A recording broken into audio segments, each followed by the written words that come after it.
Hey YouTube, how's it going? Kevin Clear here with a knife video. This is a pretty cool blade I've got to share with you today. This is the CRKT BT70. It's a big knife. It's one that I've been paying quite close attention to for a while. I was really interested when I first started hearing about the collaboration and seeing photos and stuff like that. I do like larger knives, and I certainly like knives where the blade is doing something interesting and different, and so certainly that qualifies. Also, it's pretty cool to see a Bob Turzola CRKT collaboration. So there are a lot of good reasons to be interested in this knife. Also, I will say this about it by way of introduction. This is, in terms of fit and finish, in terms of overall quality, this is a great knife, okay? Now, I'll have some detractions that I want to point out when I get to using it, but in terms of just the fit and finish, in terms of how solid it is, how well built it is, even the overall feel of the knife. Sometimes sometimes something feels like quality just because as you open it, it's really smooth and you can see that it's fairly precisely made. Those things, okay, are very, very well done on this knife. So I've been very impressed with the level of quality for the price range, okay? And I think this is definitely a more expensive CRKT. These guys are around 90 bucks, and I think the quality is appropriate for the price point. All right, so that may be a question that some of you would have, and there I think they've done a really good job, just quality and fit and finish wise. Size and weight on this, it's a big knife, okay, 9¼ inches, 4-inch blade, 5 1/8 inch handle. It weighs 7.3 ounces, so that's pretty hefty, and the handle thickness on this is 3/4 inch, okay? So if you compare that to a lot of knives, that's going to be very, very thick, and I would suggest you're probably really going to notice it when it's in your pocket. I'm used to carrying big knives. For me, it's not huge. Remember, I carry a 0-200 and enjoy carrying a 0-200, and I will give you that as a comparison in a few minutes here. But you need to be aware, if you're thinking of picking this up as like an EDC knife, probably going to want to be aware of the weight and the thickness of this blade. All right, so that's size and weight. Let's pull in some comparisons now for size. First off, I've got a knife that has similar construction, okay? 3D Machine G10, backspacer, stainless steel liners. This is, of course, the Real Steel H6, all right? And this is a fairly popular knife these days, and so that may, you may be familiar with the size on this and make an appropriate comparison. We've got another knife here that I think is comparable for a couple of reasons. One, very, very close in size, pretty well the same, okay? This knife is also designed to be sort of a tactical knife or a combat knife, all right? And the main difference is that this is a stainless steel frame lock rather than a liner lock, all right? And another knife, and I think this one is one that if you're actually considering buying this as a combat knife rather than a collector's item, you probably want to consider the 0-200 as well. Similar construction, similar weight, similar size, all right, better steel, and overall, better toughness and durability on this. These are fairly comparable knives in terms of construction and size. Now the price on this is obviously higher, but these are on sale at a bunch of different places right now, making this the price more comparable, all right? And so those are some comparisons for you. And I would suggest to you that if you're buying this to be like your EDC knife and to have for backup defensive purposes, some of those other knives I've showed you are probably better options for you, okay? Now, I'll talk specifically about why that is as we kind of go through the features. So let's look at this blade, and I'll zoom in so I can show you that in a little more detail. That is, if my remote will listen, come on. Or I mean, if the camera will listen to the remote. All right, so there the blade is in a little closer view. You can see this very detailed blade, okay? You've got a really cool fuller here. Great stonewash finish on this, a compound grind where it's thinner at the tip, nice swedge on top, and sort of a harpoon shape here in this sort of Tanto style blade.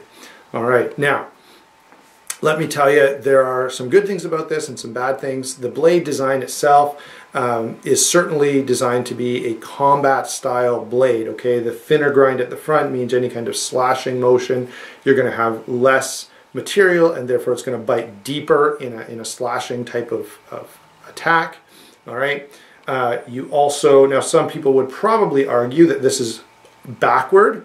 A lot of combat knives will put the thicker grind at the front and the thinner grind at the back, because a lot of easy EDC tasks are done near the back of the blade, you know, in this kind of a motion.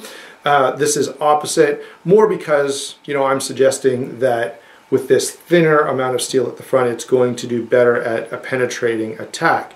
Now, when we speak about the handle, I'm going to challenge that design element, all right? But for now, that's kind of the blade. Let me say this, the edge geometry is less than stellar on that, okay? Does not cut well.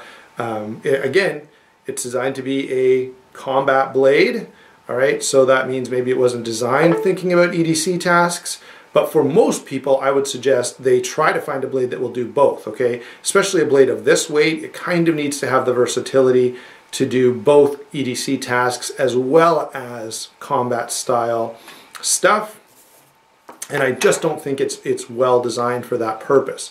Let me just say, when you think about, you know, designing a knife that's primarily about, you know, thrusting and stabbing, you know, a sharpened toothbrush can stab, okay? I think when you have a $90 folding knife, you need to do better than just making a knife that will stab. It needs to have some versatility to it to get that value where it needs to be. All right, so the blade, I love the look of it. I love the design of it. Aesthetically, it's amazing, but functionally, I'm not that impressed, okay? And I have sharpened this, and I have used it quite a bit. When you are cutting, you pretty well have to use the tip of the knife out here. This is how I use the knife a lot, because the thinner grind here is the only place that cuts really well, okay? The thick grind back here is not much use for anything. Now, that's my take on the blade. So you can see I'm not that big on this blade design. I think it could have been great. I love the overall look of it. I don't think performance had to be sacrificed to achieve this look. I think you could have achieved this design and still had a more useful blade. All right. So moving on to lockup and deployment. Overall, the knife is amazingly smooth. Look how smooth that is. No ball bearings in here at all. It is Teflon washers. Also as solid as a rock, okay? So this is impressive, okay? I'm gonna give credit where credit is due. When you can get a knife that drops freely like that and opens like that, but doesn't have any movement, and you didn't use ball bearings, that says, hey, this is well put together, okay? Now, having made that point, I will say this. The detent is not as it should be, and the thumb plate here is not easily accessible. They very slightly cut these little indentations into the G10 to allow you to access that thumb plate, but it was not enough. This is a knife that's pretty hard to get your hand. There you go. You can do it, as you can see, but this is a knife that's going to take some practice to get used to before you are proficient at flipping it out fast, okay? So it's extremely smooth, but the detent is not ideal, and the thumb plate here needed to be more accessible. They needed to either cut more out, thin out the G10 here, or make the blade, you know, kind of keep this, rather than starting the cutout back here where they have. See how this is cut out here where my thumb is? They could have left this out just a little bit to give a little better access to that thumb plate, okay? Otherwise, though, it's amazingly smooth and amazingly solid, all right? So it's sort of, you know, I'm going to give credit where credit is due, all right? I know I've kind of picked on the blade a little bit. It is extremely attractive. The stonewash is really nice. This hardness is quite good as well, I should say that. The lock and deployment, again, extremely smooth, very, very impressive for what it is. But again, close, but just not quite where it needs to be. I needed this to be a little more accessible so that you could do a better job of getting it out. I will say this is interesting. You can do sort of the thumb rollover deployment, and that's really, it's not a practical kind of deployment. No one's going to do that in any kind of combat situation, but it is kind of neat that you can do it.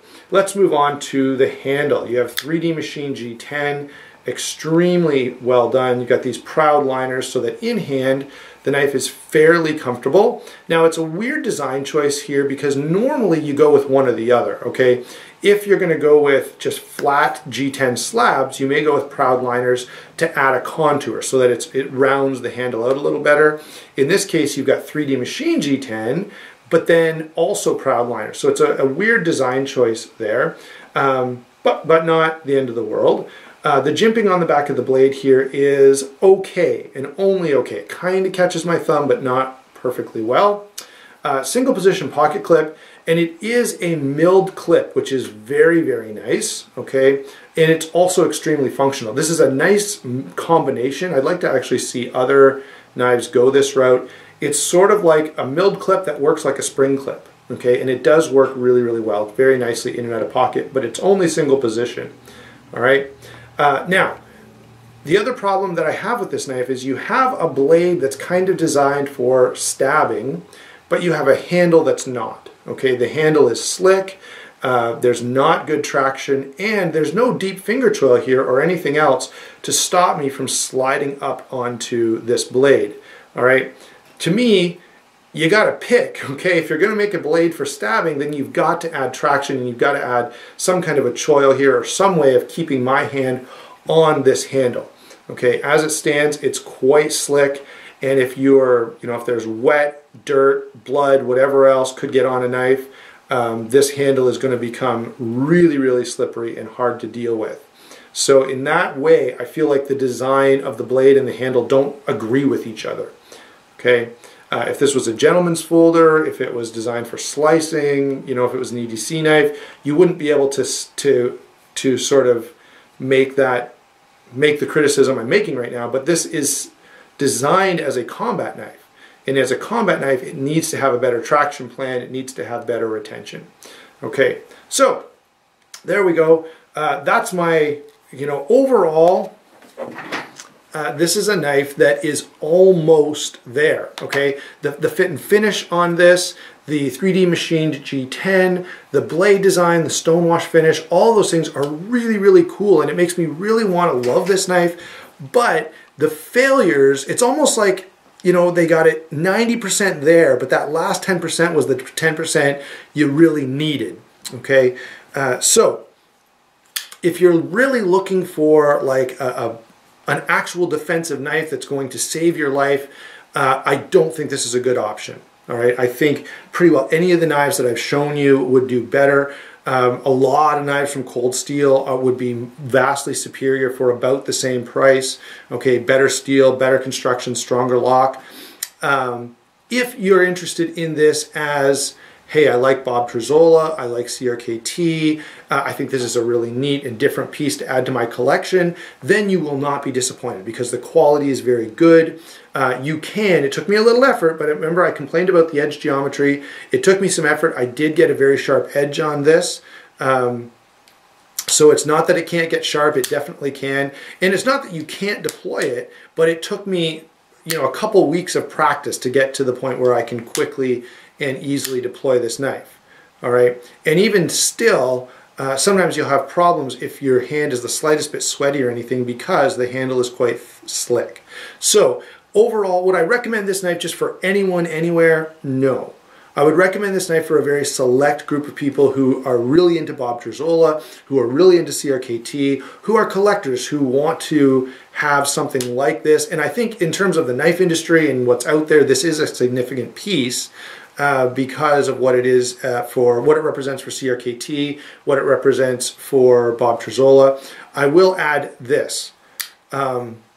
This knife tells me that CRKT can do amazing, amazing levels of quality And I really, really want to see them come up with something similar, but where all of those little deficiencies that I picked on were remedied. Okay, so there you go, guys. Hope you enjoyed the video. I didn't want to be too negative with this knife, but I just can't recommend it in a broad way. In a specific sort of venue, I think the fit and finish is great, the quality is great, the steel, the Rockwell hardness on the steel is good, and so all those things are done well.